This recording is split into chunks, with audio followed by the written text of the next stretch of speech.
வணக்கம் மக்களே, இன்றைக்கி என்ன பண்ணிகிட்ருக்கோம்னா கிச்சடி. ரொம்ப ஈஸியான வேலை தான் கிச்சடி, சேமியா கிச்சடி. இது என்ன பண்ணுறீங்கன்னா, கொஞ்சோண்டு வெங்காயம் நறுக்கி வச்சுக்கோங்க. வெங்காயம், தக்காளி, பச்சை மிளகா இருந்தால் பச்சை மிளகா, இல்லைன்னா வரமிளகா. ஓகேவா? எண்ணெயை ஊற்றுங்க, கடுகு பருப்பு, கருவேப்பிலை தாளிங்க.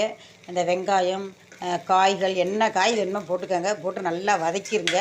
வதக்கிறதுலே உங்களுக்கு ஒரு 3/4 வேக்காடு வெந்துடணும். ஓகேவா?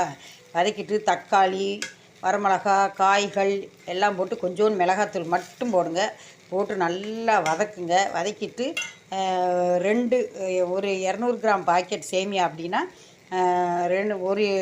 ஒன்றுக்கு 2ன்னு போடுவோம் இல்லையா? 2 டம்ளர் தண்ணி ஊற்றணும். கொஞ்சம் இதுக்கு எக்ஸ்ட்ரா ஊற்றிக்கணும்.